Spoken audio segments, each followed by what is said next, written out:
an extraordinary conference. You know, one of my last edited books was on the role of courts following 9/11 and attempting the attempt by courts to balance national security and civil, political, and human rights. And it dealt with 9 countries. It was a comparative study. And unfortunately, including Australia actually, there's a wonderful chapter there. We haven't done very well. It's, you know, the old Roman aphorism during times of war, the laws are silent, and so too in the courts. So I cannot tell you how impressed I am with the creativity of Maya, of Nicola, and Hitomi in developing this context.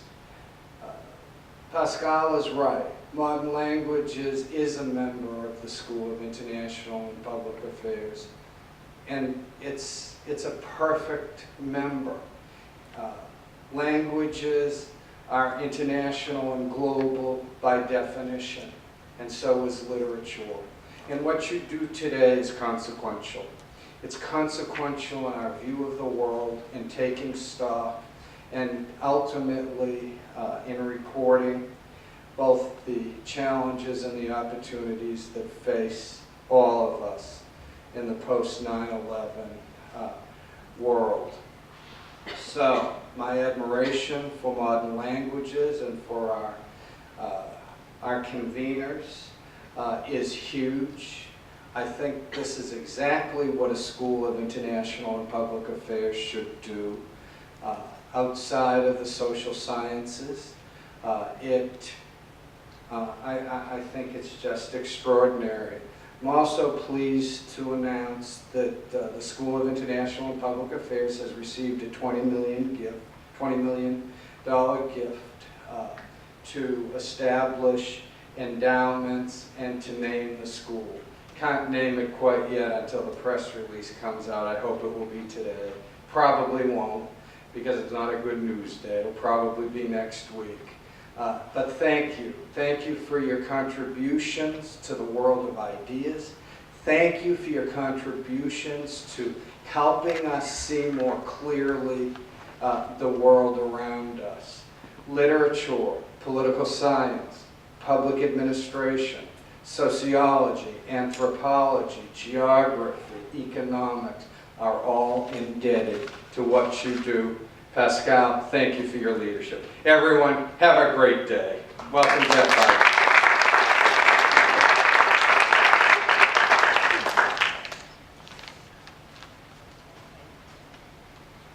Thank you, Dr. Stack, for your kind words. I would like to add a few words about modern languages, very briefly. I know we want to move on to the field program also. So I suggested. Good morning. I'm Hitomi Yoshio. I've been in touch with most of you these past few months over email, and it's really wonderful to meet you in person finally. Thank you so much for coming all the way to Miami. I'm going to introduce our opening keynote speaker, Dr. Mihoko Suzuki, who is a professor of English and director of Center of Humanities at the University of Miami.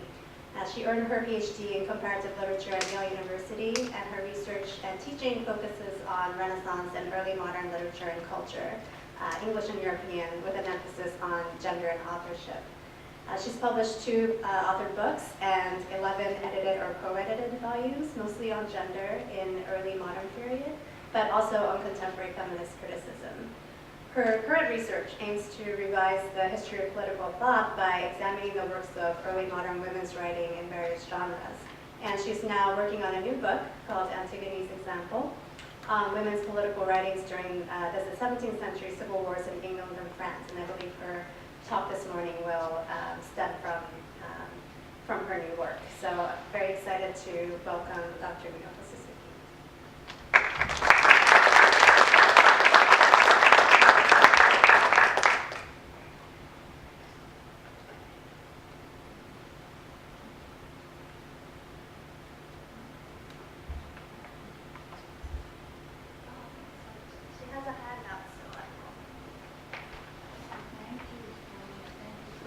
organizers of this conference for inviting me, and as somebody who also lives and teaches in Miami, welcome to Miami, and I'm glad that you got some good weather. We had a conference in February, and everybody was wearing coats, so that was not good timing for us. As Tony said, this is part of my new project, and actually it focuses on the 17th century, but I'm actually going to be talking to you about what precedes and follows the bulk of my book. And as you can see from the handout, I'll be going from early 15th century to the French Revolution and a little bit about Hannah Arendt in the 20th.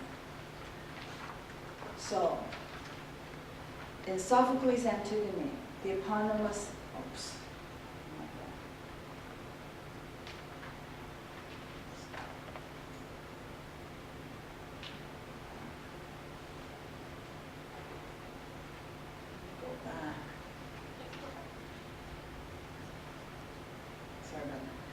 In Sophocles' Antigone, the eponymous heroine becomes heir to Oedipus when her two brothers have killed each other in civil war. She follows ethical norms that are opposed to state power, as represented by Creon, in asserting her duty to bury her brother, thereby emerging as the protagonist of the tragedy.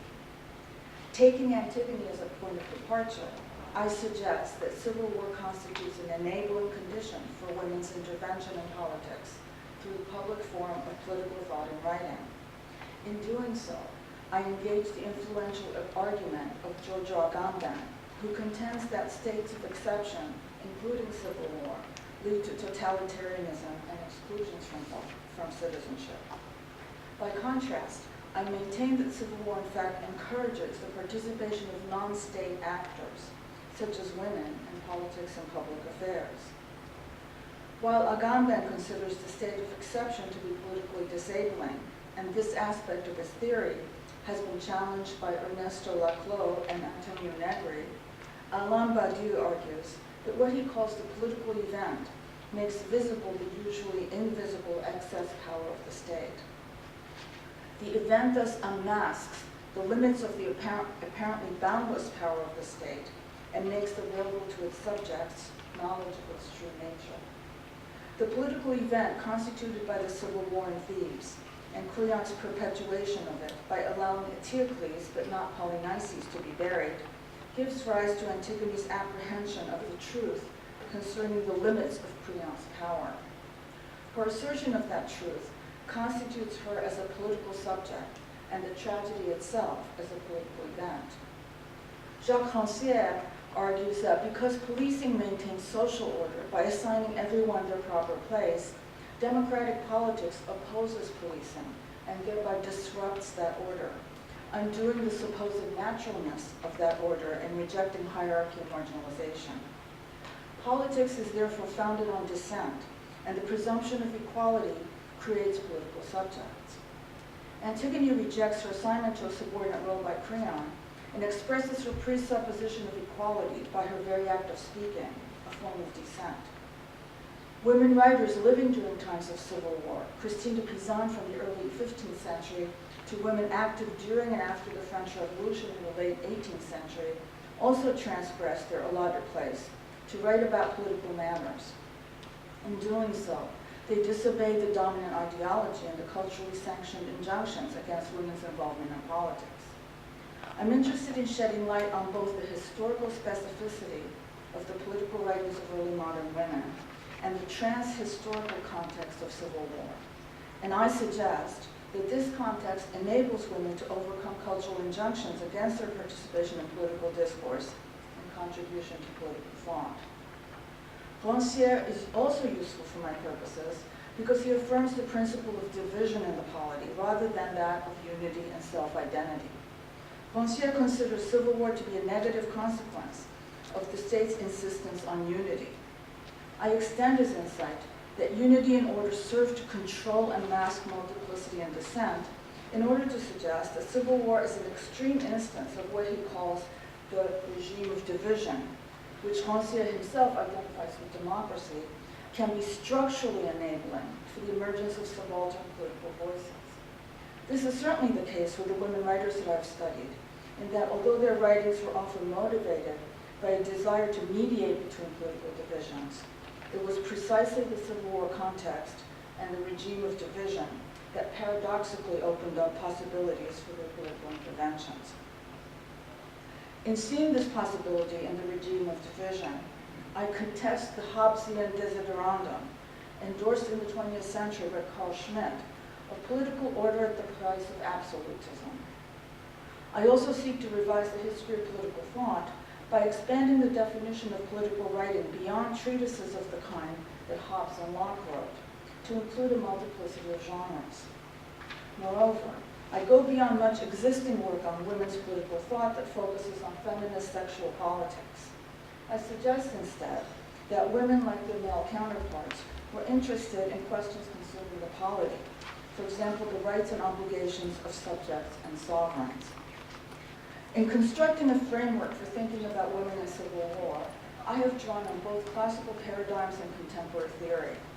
The French classical scholar Nicole Lehoux, who has written extensively on civil war in ancient Greece, examines the confrontation between Athenian oligarchs and democrats at the end of the 15th century as a war within the family or household, or chaos polemos, rather than an internal conflict engendered by the city itself.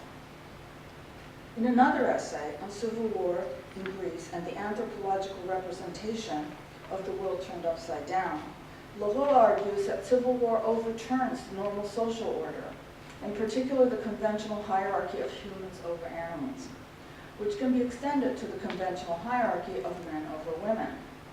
In this essay, Lehoux brings her observations concerning Greek civil war to the 16th century French wars of religion, as well as to the civil war in Mozambique that lasted from the 1970s to the 90s. The two parts of Lehoux' theory can be combined and developed to suggest that the imbrication of the state and the family in civil war renders ambiguous women's positioning between private and public, and the overturning of social order in civil war enables women to exceed and transgress their assigned role within the family to become protagonists in matters of state. As I've already stated, Christine de Pizan represents the beginning of the European tradition of women's political writing, and it is no accident, I suggest, that she wrote during times of civil war. Indeed, civil war permeates her political thought. Her analysis of the causes and consequences of civil war, as well as her advice to her patrons on how to avoid such conflicts, represent the bedrock of her writings. For example, in Christine's vision, she has Libera, an allegorical figure representing France, characterize civil war as a strife between her own legitimate children, who ignore the grief of their poor mother, who plants herself between the two sides. They do not divert the horse's hoofs from her worthy person, but break and mangle her completely. Libera concludes her account of the lasting consequences of civil war by stating, "Without medicine, my wounds may become ulcerated and incurable." This arresting and graphic, albeit symbolic, representation of civil war as destroying the maternal body politic exemplifies the understanding of civil war as war within the family. Christine's extended representation of Libera's maternal body politic certainly contradicts the model of the king's body that is the foundation of Silver Blanc France, which excluded women as well as their sons from rule. Indeed, it was Christine's promotion of female rule that motivated the fraudulent institution of Silver Blanc in 1409. Christine's abiding emphasis on civil war in her works arises from her experience of both the times of national unity and prestige during the reign of Charles V, called the Wise, as well as the period of internal tension and civil war that followed in the wake of Charles's early death at age 42. His heir, Charles VI, called the Mad, suffered bouts of insanity that enabled the rivalry of the Dukes of Berry and Burgundy, leading to civil war. While scholars have attempted to decipher Christine's political allegiances, she accepted patronage from both sides, and as will become clear from my discussion that follows, her writings attempt to bring France together under royal rule. As I have already discussed, Christine in her vision describes the French maternal body politic mangled by horses' hooves as a consequence of civil war. She starkly contrasts this destruction with the success of the Sabine women in averting civil war between their husbands and fathers. When the king and all these women, piteous of their husbands, fathers, and families, placed themselves with tears and cries between the gathering armies, their hair disheveled, beseeching them in the name of God to make peace, they were not trampled beneath the horses' hooves of these strong and powerful knights. Rather, spared by reverence and heard with pity, their feminine voices made their loved ones make peace even on the field of battle. In both instances, Christine deploys women as historical actors or as allegory in her representation of civil war.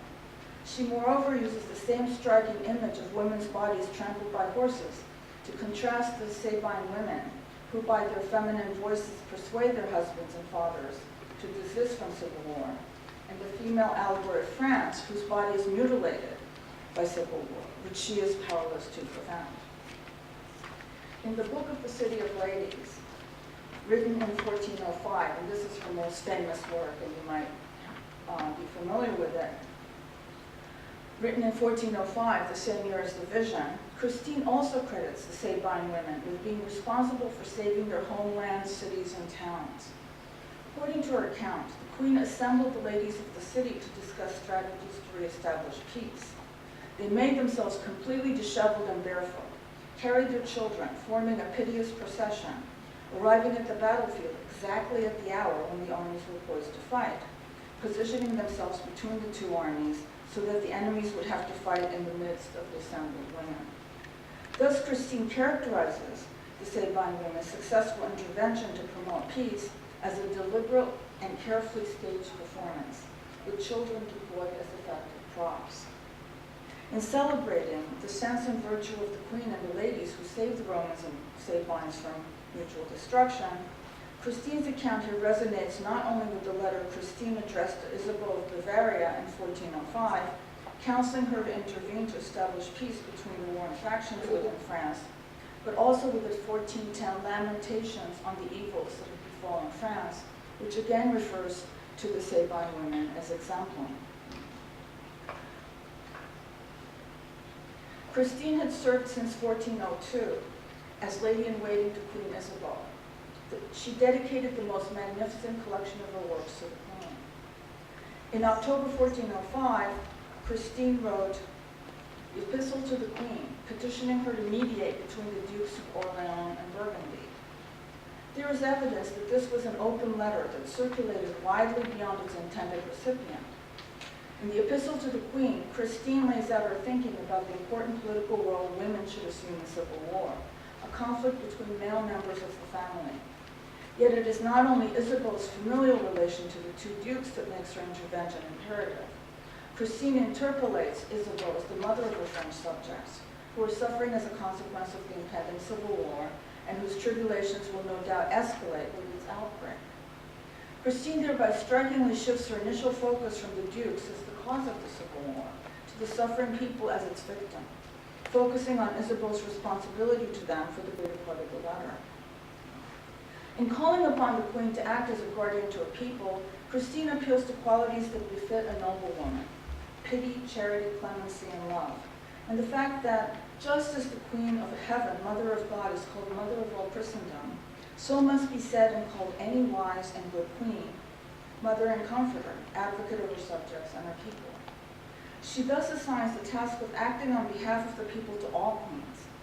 In addition to the exalted example of the Virgin, Christine adduces examples from the Old Testament and Roman history, such as Esther and Vittoria, but also Blanche of Castile from French history, examples she had discussed in the City of Ladies.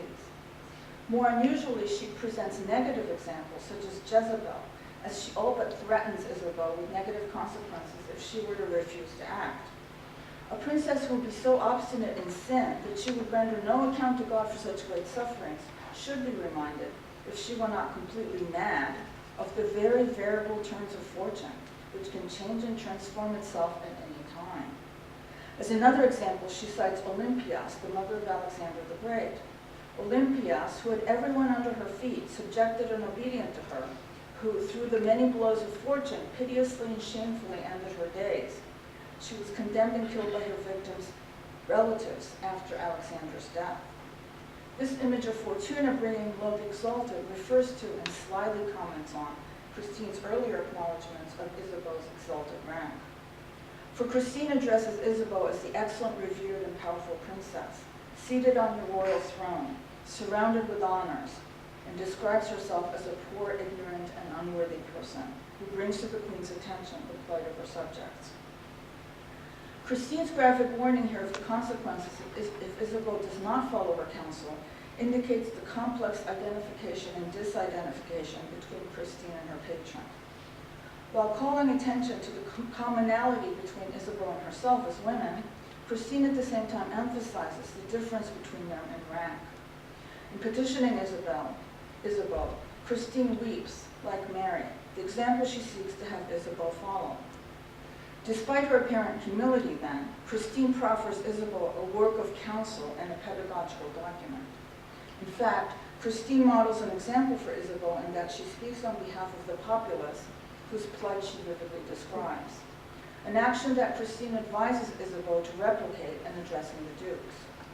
Her prominent use of Alexander's mother as a monitory negative example calls attention to the relationship between Alexander and his tutor and counselor Aristotle, whom Christine appears to emulate. Christine thereby follows in the tradition Michel Foucault identified of counselors speaking truth to rulers as an important aspect of the history of political thought. This letter was sent on the eve of a threatened conflict when the two sides assembled their troops in Paris.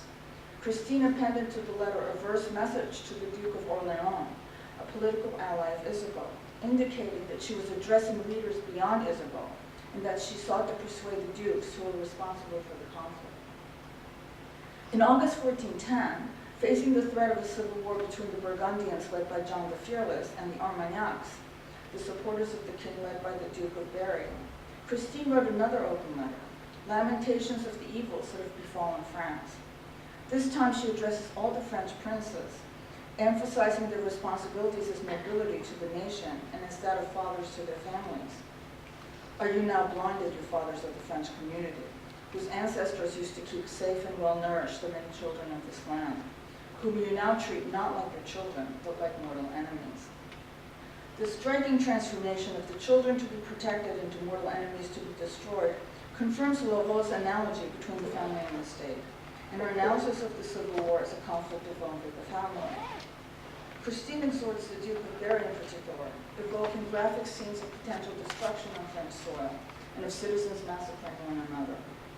For God's sake, most noble of princes, open your eyes for a vision of what will be the result of your taking up arms.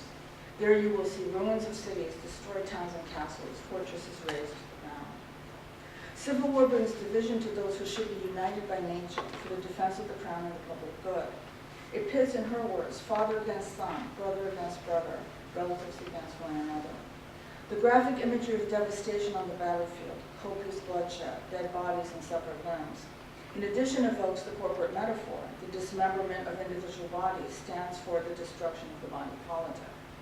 The victor in such a conflict does not gain honor, but shame, for he is the very killer of his own kin, and will not be crowned with laurels, but should wear mourning for their death. Christine further analyzes the consequences of civil war beyond destruction of property and lives. The non-cultivation of the fields will result in famine. The brutalization of the people by the military and the plundering and destruction of their goods will lead to popular rebellion. The increased and exorbitant taxes to finance the army will result in urban uprisings, and the general disorder will make France vulnerable to attack by the English. Christine notably does not blame the people for rebelling, but rather the nobles for creating the conditions that bring about rebellion. As for her warning that the country will become vulnerable to foreign enemies, her analysis proved to be astute and correct. For Henry V of England invaded France in 1415, and the conflict between the Armagnacs and Burgundians led to and was subsumed under the Hundred Years' War. In the Lamentations, Christine refers to, in addition to the Sabine women, the women of Thebes, in particular Antigone's sister-in-law, Argia. Cry therefore, Cry, therefore, cry, ladies, maidens, and women of the French realm. Clap your hands with great cries, as did the sorrowful Argia with the ladies of Argos in similar circumstances. For the swords already sharpened that will turn you into widows and rob you of your children and relatives. O crowned queens of France, O crowned queen of France, are you asleep? Who keeps you from snatching the reins and stopping this deadly enterprise? You mother of France's noble heirs, respected princess, who else can do anything in the matter but you? Who would dare to disobey your power and authority if you truly wanted to intervene for the sake of peace? Even though in Statius Thebaid, Argia, Polynices' wife, and Antigone, his sister, appear as doubles, Christine pointedly chooses the widow over the maid, perhaps because of her own identification with Argia's lament over her husband's death. Christine had written a chapter on Argia in her City of Ladies, basing her account on, but also diverging from, Boccaccio's On Illustrious Women. Boccaccio praises Argia for leaving to posterity a flawless, splendid, and eternal record of conjugal love, and for her true love, true total devotion, the sanctity of marriage, and unshaken chastity. Christine, by contrast, concludes the chapter on Argia by making her less wifely and more militant. She struggled and fought so fiercely, aided by a great number of other women, that they pierced the citadel walls, captured the city, and put all inside to death. Although Christine appears to choose the wifely Argia over the rebel Antigone, she in fact transforms Boccaccio's Argia into a figure even more transgressive than Antigone and her militancy. This importance of women in civil war, of course, includes the author. Christine, who speaks from the position of a woman alone on the side, solette à part, Christine is a woman who speaks from the position of a woman alone on the side, solette à part. While this phrase has been interpreted to refer to a social position, it also pertains to a position that seeks to mediate between the two opposing parties in the civil war. In both respects, her position on the side gives her a privileged perspective from which to speak. She also describes herself as a poor voice crying in this kingdom, likening herself to John the Baptist. In the Epistle to the Queen, Christine at least shares a common ground of gender with her patron, the Queen. Yet here, the Duke holds authority as both a male and an aristocrat. She nevertheless claims a paradoxical authority over her male patron in the repeated evocation of the copious tears she sheds for the fate of France. I do not believe that the memory of the great natural love of their fathers and mothers, your much beloved deceased brothers and sisters, will not naturally allow tears to flow like a fountain down your face, and your noble heart not to break with pity so much so that it will barely support you. Thus her tears do not bespeak disempowerment, but serves as an example for the Duke to follow. Similarly, although she laments that her tears threaten to obliterate her writings, it is her tears that compel her to write. Because bitter and endless tears flow like streams on my paper, there is not a dry spot where I can pursue the writing of the very painful lament that my heavy heart, for the love of you, wishes to express. Her appeal is not purely effective or emotive, however, for she repeatedly invokes reason in rebuking her addressees, the princes and the counselors. Indeed, the manner in which she exhorts the Duke to teach his children is exactly how she seeks to teach him, to bring him to reason and preserve the unity of the kingdom. With correcting words, if you see them err like a good father, pacify them while correcting them, as you must appropriately do, teaching them that they who should be the pillars, defenders, and supporters of the noble crown and the shields of the kingdom must not destroy it. In the beginning of her letter, she had rebuked the princess for not heeding the counsel of virtuous men of just conscience, and had later admonished all the wise of this kingdom for not fulfilling their role as counselors. What use are you if not for the royal council? The refusal of the princess to heed their counselors and the counselors to fulfill their proper role compels Christine to step in. Indeed, the overturning of norms in civil war enables the woman on the side to act and bestows a paradoxical power to the marginal and the powerless, as indicated in the example of John the Baptist, whom she invokes. This letter calls attention to the importance of emotion for Christine in constructing her authorial persona as a political writer. As early as in the vision, she has Libera exhort her, companion of all my sorrows, to weep with me out of true friendship, piteous to see the days of my tribulation. Christine describes herself as filled with astonished pity, faint and covered with tears. Here in the Lamentations, she passionately appeals against civil war, using heightened emotional rhetoric to describe its ravages. In this way, while promoting reason and deliberation, she introduces the importance of emotion, marked feminine, in political theory. Tyrants have been traditionally represented as effeminate because they were overtaken by emotion, but their self-regarding emotions led them to transgress the limits of the law and violate the public good. By contrast, Christine's emotion is on behalf of others. In addition, it is informed and grounded by reason. At the same time, the strategic and effective performance of emotion allows her to transgress the limits of her subject position as a woman and a subject, and speak to her betters in a direct and effective manner.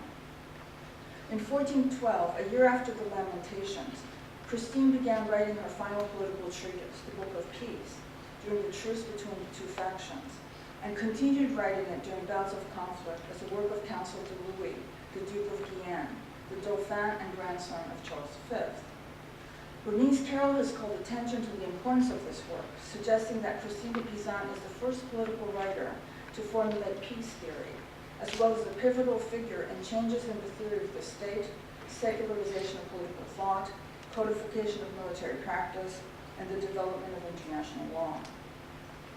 Although the Book of Peace constitutes a treatise differing in form from the letters she wrote to address immediate crises, Christine takes care even in this work to emphasize the relationship between her work and the context of civil war in which she writes.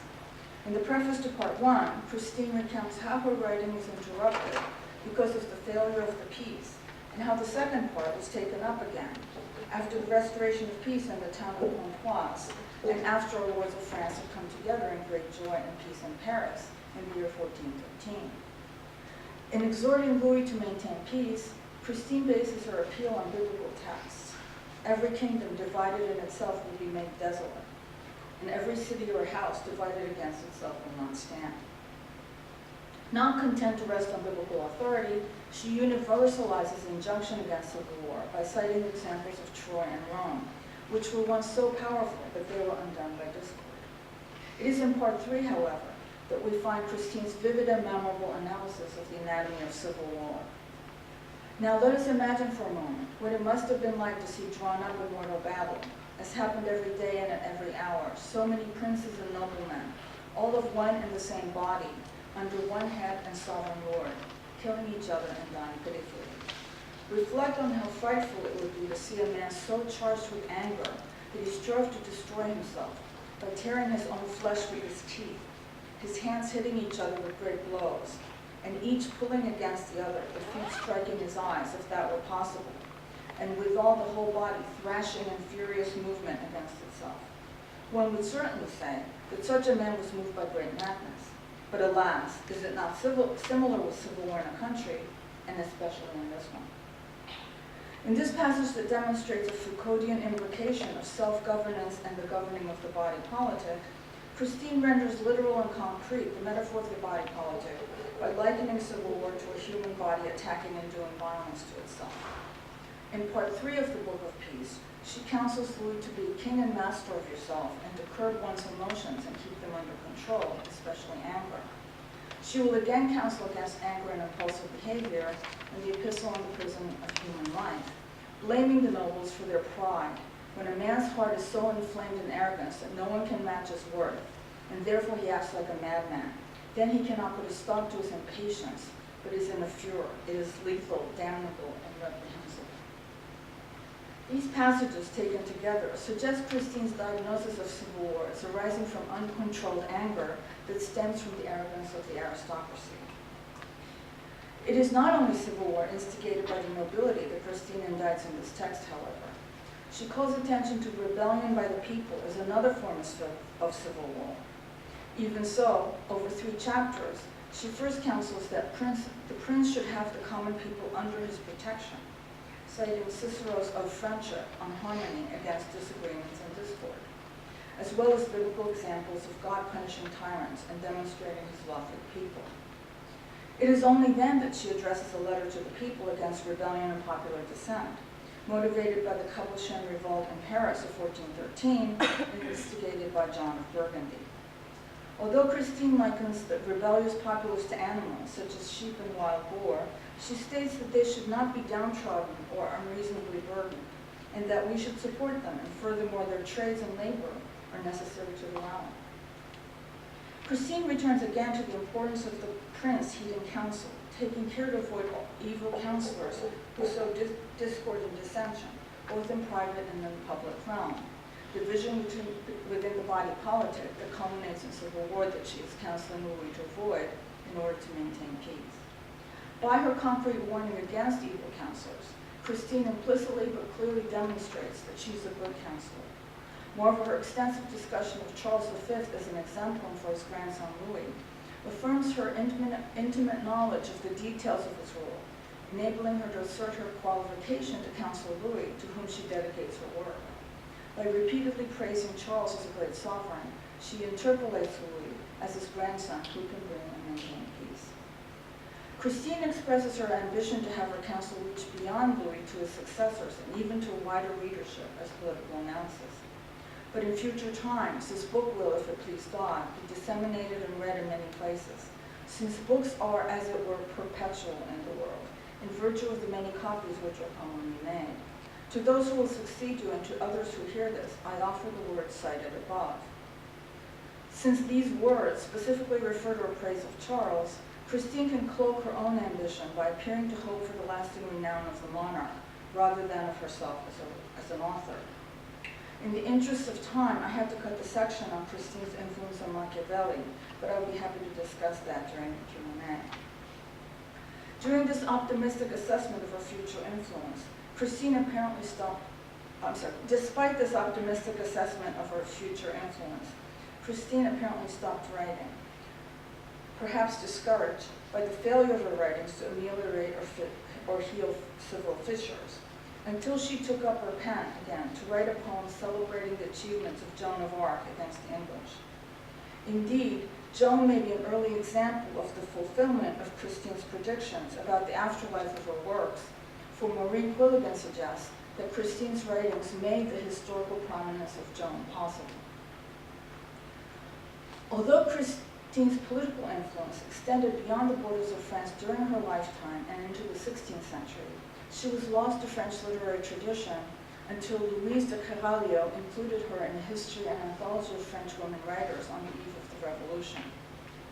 In War and Revolution, Hannah Arendt discusses the affinity between revolution and war and their unleashing of violence, calling attention to the inevitability of counter-revolution, a term coined by Condorcet in the course of the French Revolution. She suggests, though does not explicitly state, the affinity also between revolution and civil war. Louise de Carvalho, like her better-known contemporary Germaine de Staël, found her theater of political action and writing in the French Revolution. In Studies of Women in the French Revolution that both appeared in 1988, Joan Landis argued that women lost political ground during the French Revolution, and Dominique Godineau demonstrated the presence of ordinary women in the Parisian revolutionary movement.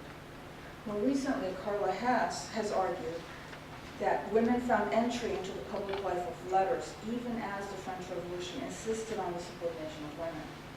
Building on the work of these scholars, I suggest that Carvalho and Staël found the state of exception of the French Revolution politically enabling. Carvalho was the first woman editor of a newspaper in France, which she established in 1789 and which went through various reincarnations through 1791. In August 1789, during the debate concerning the abolition of feudalism, and a few weeks before the Declaration of the Rights of Man and the Citizen, she initiated the Journal de l'État et du Citoyen as a review and analysis of books, an analysis of the activities of the National Assembly, and events occurring elsewhere, as well as letters to the editor. Clearly marked as being published chez Mademoiselle de Carvalho, the journal announces itself as defending the great work of French liberty that has been achieved in a week from the mad passion of unbounded power.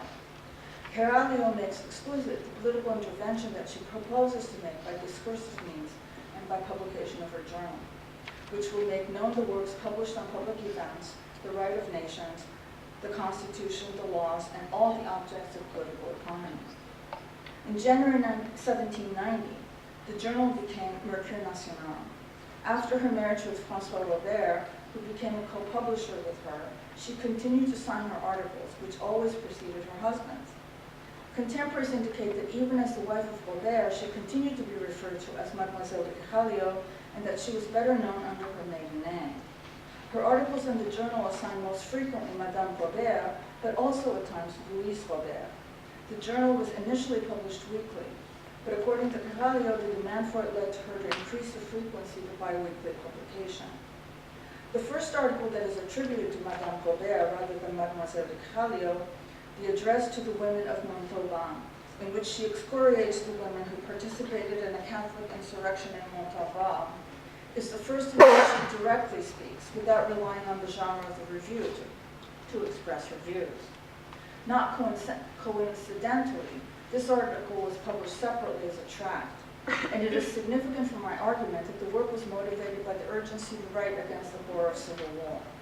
Graphically evoking the unnatural violence of civil war, of women turning against their fellow citizens, friends, brothers, and defenders, Quejalio cites the example of earlier civil wars, such as the St. Bartholomew's Day Massacre, the Protestant uprising in Cevennes, and the massacre upon the revocation of Edict of Nantes, to state that even in those instances, women never carried the flame of civil war to the heart of their hearths, and did not leave their temples to sully themselves with the blood of their neighbors and their kin. The horror of civil war violence triggers heightened rhetoric that recalls Christine de Pizan's impassioned exhortation to Isabeau of Bavaria. Comparing the women of Montauban to the Bacchantes of Versailles, who danced in the famous orgy of July the 11th, to the noise of the instruments of war, and who sought to satisfy the furor of their passions with blood, Quejalio berates them for transgressing the limits of their sex and their bold, audacious, and cruel behavior that signifies their fall from chastity. It is noteworthy that Quejalio appeals to traditional sexual constraints for women in condemning civil war violence, even though she herself could have been subject to the same accusations that she levels against the women of Montauban for transgressing the limits of her sex in her revolutionary journalism and political writings, exemplified by this very article. In 1791, Quejalio published anonymously The Crimes of the Queens of France, from the beginning of the monarchy until Marie Antoinette, which was reissued in 1793 with additional material concerning the Queen's trial and execution. In this work, she excoriates all women who seek or wield power, from the surprising example of Blanche of Castile for making her son Saint-Louis into a bigot, a religious fanatic, one of the nation's worst kings, to the more expected one of Catherine de' Medici for bringing about civil war, namely the St. Bartholomew's Day Massacre. Young men dragged in the streets old men, women, women, and young women, and massacre and pushed them into the Seine. Women plunged their hands in blood. 10-year-old children crushed infants with hammers. Quejalio's focus on royal and aristocratic women anticipates the association made between aristocrats and women as the source of disorder in the body politic, as women were robbed of their political rights. Quejalio's work thus constitutes an inversion and parody of Christine de Pizan's City of Ladies, as well as of her earlier work on the history of women writers, an inversion that exemplifies the misogyny of the French Revolution. In July 1790, Condorcet, on the admission of women to citizenship, had cited Queen's Regnant, who gave the lie to the assumption that women lacked strength of spirit or courage of mind, as well as the acceptance of female regions in France, as reasons to grant women equal political rights. By contrast, Quejalio's Crimes of the Queens not only participated in the literature that contributed to bringing Marie Antoinette to trial and execution, but her condemnation of all queens, with the implication that women should not involve themselves in politics, proved to backfire on revolutionary women, including herself. Just as Quejalio earlier had found that the language she had used against the women of Montauban could be used to exclude all women from politics, so in October 1793, 2 weeks after the Queen's execution, the National Convention passed a decree suppressing women's societies and popular clubs because they bring about disorder. This decree affirms that women cannot exercise political rights and take an active part in affairs of government, because they would be obliged to sacrifice the more important cares to their families to which nature calls them, and because their moral education is almost nil, and they are less enlightened concerning principles and more exposed to error and seduction. The aristocrats are suspected of putting them at odds with men, to divide the latter by forcing them to take sides in these quarrels and to stir up disorder. The conclusion reached is that women's societies are deadly to the public peace and therefore must be prohibited, at least during the Revolution. By contrast with Carolio, who attacked Marie Antoinette, Germaine de Staël wrote anonymously, though labeling the work as authored by a woman, Reflections on the Trial of the Queen, 1793, which advanced a position against her execution. Anticipating recent feminist historians such as Lynn Hunt, who have shown the ways in which Marie Antoinette served as a scapegoat, Staël points out that the Queen did not hold the power ascribed to her. Rather, she deserves sympathy as a suffering mother. Staël clearly identified with Marie Antoinette as an extraordinary woman, unlike Carolio, whose republicanism compelled her to focus solely on the Queen's rank. It is in keeping with these positions Staël took during the early years of the Revolution and throughout her career that in the Considerations on the Principal Events of the French Revolution, published posthumously, she recommends a constitutional monarchy instituted by the Glorious Revolution as the goal for which the French should strive. The French are the English of yesterday. In Considerations, Staël clearly indicates that she considered the Reign of Terror to have been a state of exception, a frightful crisis, extraordinary, horrible, that was characterized by political fanaticism, which she compares to religious fanaticism, considering both as a structural and systemic division in the body politic. The will to dominate in those who are at the top of the wheel, the eagerness to make it turn in those who are at the bottom. This is the principle of all kinds of violence. The pretext changes, the cause remains, and the reciprocal fury continues the same. Juxtaposing the terror with the 17th century English civil wars, she assesses the reign of the Jacobins to have been a frightful singularity, for the religious Puritans were characterized by austerity and moderation. The Jacobins butchering one half of the nation she likens to the St. Bartholomew's Day massacre. By contrast, she praises the Vendéans for doing honor to the Royalist Party because of their moderation. Staël's analysis of civil wars compares Louis XVI and Charles I on the one hand, and Robespierre and Cromwell on the other. Her repeated insistence on the importance of structural similarities in analyzing civil war, that is, all nations in that situation agitated by civil troubles resemble each other, leads her to conclude that neither Louis nor Charles could have behaved differently to avert their fate. So irresistible is the progress of revolutions caused by the opinion of the majority. In a 1791 essay, How Can We Determine What is the Opinion of the Majority of the Nation?, she had sought to strengthen the moderate majority. The majority of the nation wants and will always want equality and liberty, but also wants order and hopes that the legal authority and the legitimate power of the king are necessary to maintain that order. By contrast, the two opposed extremes of Republicans and Royalists consider their positions to be mutually exclusive. Why does this bizarre contrast persist? Cannot both these political positions be upheld? Staël thus participated actively through her political writings in the state of exception, and advanced a position of moderation that sutures the divisions within the body politic. Although she never explicitly refers to Christine de Pizan, in proposing ways to end the revolution and in composing two works on peace, external and internal, she appears to follow the example of Christine, who wrote seeking to end civil war, as well as the Book of Peace. Just as Christine, representing herself in tears, exhorted Isabeau to intervene to prevent civil war, so Staël implores her female readership to defend Marie Antoinette.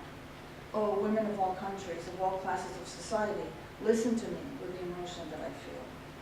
Similarly, Staël appeals to her indignation that renders it a duty to push back the scourge that threatens us in writing Reflections on Peace addressed to Mr. Pitt and to the French.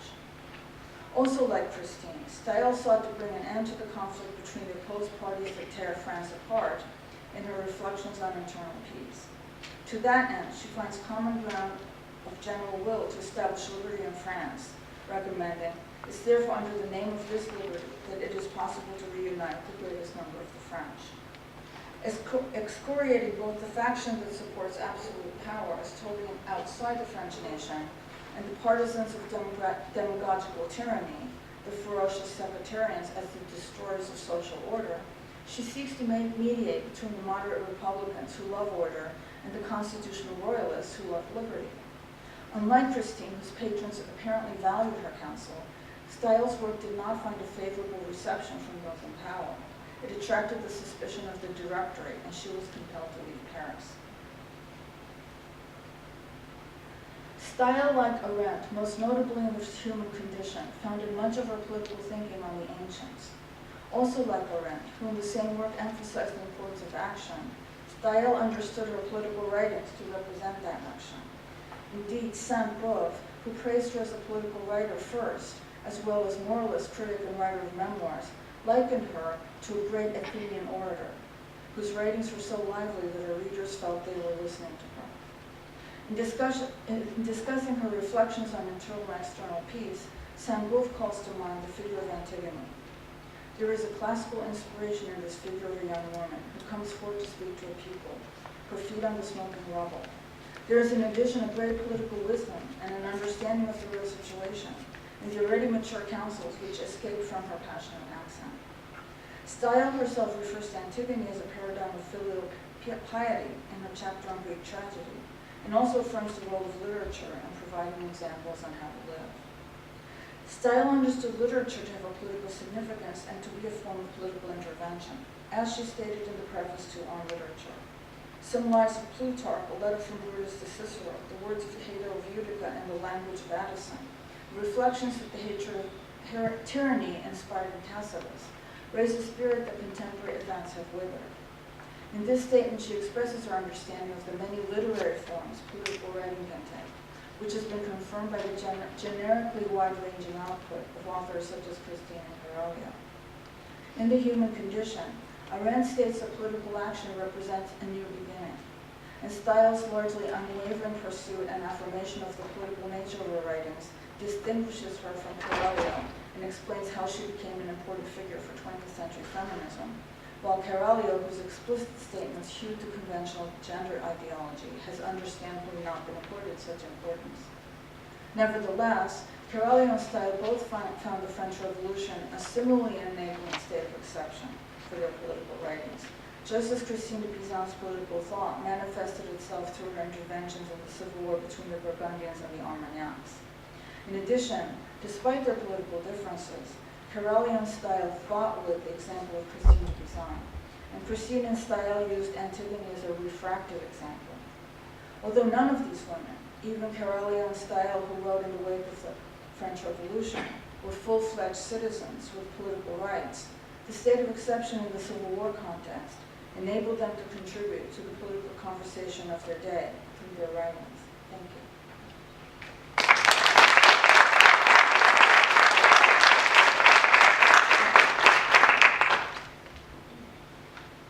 So maybe we'll take some questions from the audience.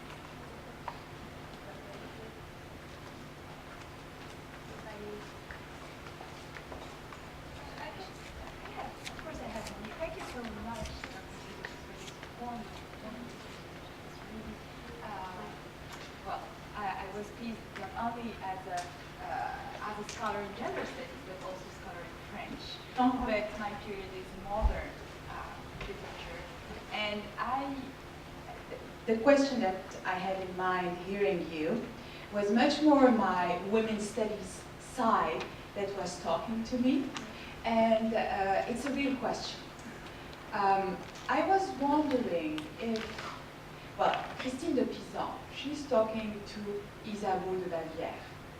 Is she really talking or trying to cancel a woman? Because the position, we know that queens tend to move from a gender to another one and acquire a kind of neutrality in terms of gender positioning within the public and the private space. Then I was wondering if we can think about an understanding of gender transhistorically too. So, are you talking about the Black Legend of Isabel? Yes, I was thinking about this when talking about, when you were presenting about Christine de Pisan counseling Isabeau, if I'm right. Yes, yes. So, if I understand your question properly, so what's interesting is, there's this historiographical question about Isabelle Bavière, which is, that associated, that she was having an adulterous relationship, and, it's like Marie Antoinette, with her lesbian lovers and so forth, right? So it's always sort of a sexual, degrading of the female ruler, and which is what actually Carolio participates in a very interesting way, I think. But yes, I think, but Isabel has been rehabilitated recently by feminist scholars. Tracy Adams has a big book from Hopkins on Isabel de Bavière and the Black Legend and how it came about, and how, and actually, one thing I do disagree with her is that she says that Christine is actually not, berating her, which is how I read this. She's counseling her, but it's a very interesting rhetoric because she's actually in some ways predicting the Black Legend, right? She's saying if you don't do anything, this is what happened to like Olympias and so forth. So it's an interesting. So in some ways, I think there is a gender rhetoric because the way she talks to Isabel is different from the way she talks to you. I see. And there is It's a counsel, but she sort of genders it in a very interesting. And I didn't quite understand the Francis. okay. No, my question was: is she talking to a woman when she talks to Isabeau, or is she already putting Isabeau in a position of masculinity because she's a leader? Which is what we can imagine that with Catherine de Médicis, who had a very masculine presence in the court. But also Catherine was also very. The way she was. There's a Black Legend of Catherine Medici, and she's also, her, and she was Italian, which complicated things, right? And she was a woman, and she came from Italy, so there was this sort of a way of thinking about her as a sort of, she was Outsider? Yeah, and she also was accused of poisoning. I don't know the story. Chantal Bouvet died of, natural causes, but the story went that she sent her poisoned gloves that she had brought in from Italy. So of course that's a female, an article of clothing that a woman is giving to somebody, another woman, and she put the poison glove on and she died, right? But it's also Italian. So I think you can't really separate, the nationality, the gender, but also Isabeau, and I do think that she talks about her as the mother of her people, right? And also that there are qualities befitting a noble woman. Right, and she also wrote another text that I didn't have time to talk about, but the book of the Three Virtues, and she addresses women of each rank, and she says that queens and aristocrats should intervene with their husbands, And they want to affect change. That they have that power. They might not have the direct power, but that is a woman's responsibility. So I think it is very challenging. Okay.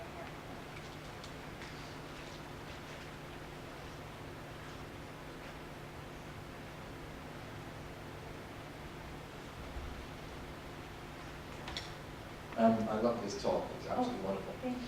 I'm just wondering if you see any parallels with the contemporary context.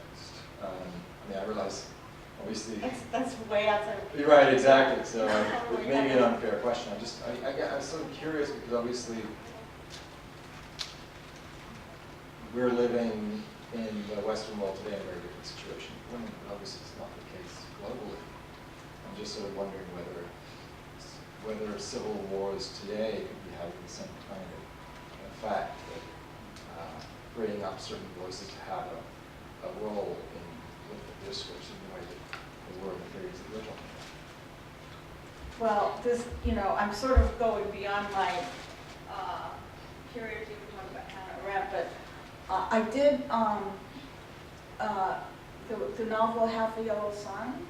I don't know if you're familiar with that. I don't know how to pronounce her name, but Chimichanga Adichie, is that right? That is actually, written, and it's set in the Civil War, but I was actually sort of disappointed because I read it for that reason, but it doesn't quite have, it's not the driving, it's the setting more than the driving force. I don't know if you're familiar with the novel, but other people might have You know, one thing that's sort of interesting is, I don't know if you know the U.S. Civil War historian Julie Gilman Faustin, she's the president of Harvard now, and she actually says something. You know, she doesn't talk about women writers, but she talks about how, you know, during the Civil War in America, that women had to take on roles, you know, and they actually acted in ways that their, you know, their husbands and fathers did when those roles had to be filled. So, but you know, but that I think could be true of any war. But I'm sort of interested in the Civil War as a specific instance of that. And I think, you know, people say, you know, Rosie the Riveter kind of thing was, you know, World War II, that when the men went away, that women, you know, rose up and to take up those roles with them when they came back, you know, those roles were taken away. But I don't know. I noticed that the program, I'm sort of sorry if, you know, my period is much earlier, and I noticed that most of your talks are in the contemporary, so I hope, you know, it wasn't too out of the field, but it might be interesting to hear what, if you can think of examples, I'd be interested to hear about that. But also it's a little different because, you know, women are not, at least in the West, they're not as disempowered, you know, as these women that I'm talking about. And Arendt is a really interesting figure, I think, because she is sort of, she's writing in a time when, you know, she's a thinker, right? But what's interesting about her writing is she never talks about women.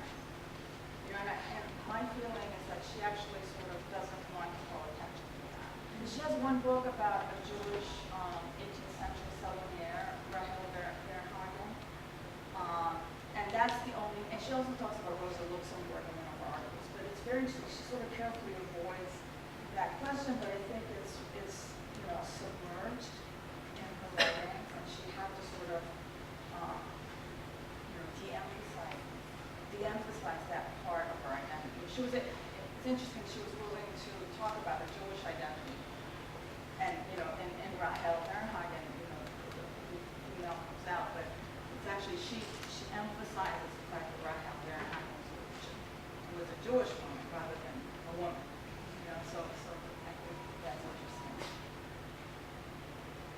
So, yeah. Hi, sorry. You mentioned a connection between Christine de Pizan and Machiavelli. Could you just say something about that? Oh, thank you. So that's a part of it. I was going on about Christine anyway, but so one of the things is nobody's ever, you know, some people have said things like, well, there's similarities between Christine and Machiavelli, but actually I think there's actually evidence that Machiavelli could very well have had contact with Christine's works, because he had 3 diplomatic missions to France, and there, you know, Christine, this was before, you know, printing, right? So you saw the manuscripts, right? The beautiful manuscripts that Christine actually, you know, oversaw the illustrations of, and you know, she sort of, and you saw the picture of her self-representation as a writer and as a client to Isabel when she started presenting her book. Well, so there were, you know, and she gave, she presented manuscripts of both sides of the Civil War dukes. So there were, you know, the manuscripts were all over the French court. And so Machiavelli had 3 missions to France. And the other thing is there's a work that is not translated, that nobody actually talks about, except, you know, French scholars, Christine called The Life of Charles V.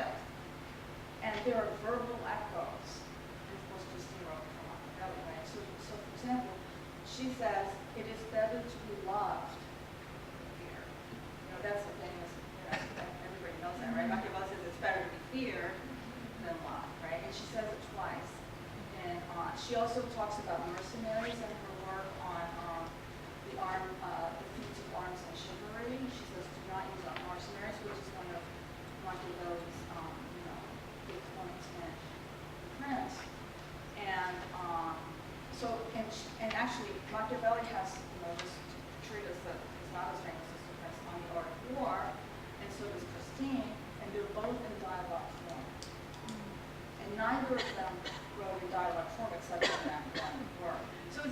there's a lot of sort of evidence, I think, but nobody would ever say that Machiavelli took it from somebody else, right? I mean, people tend to think of them as sui generis. And we think of women as referring to other men, but, you know, men are not going to refer to, you know, earlier women. And also that's, I think, complicates his idea about women. You know, there's this, Hannah Pitkin has a book about women in Machiavelli, and she talks about Goddess Fortuna and Prince and Madonna di Forli and Discourses. But it's very interesting that, you know, where is that coming from? You know, if we know that, you know, he's reading Christine and thinking about what she's saying. So that's my sort of contribution to Machiavelli scholarship, and it's going to be in the book, but I didn't have time to talk about it. So, thank you very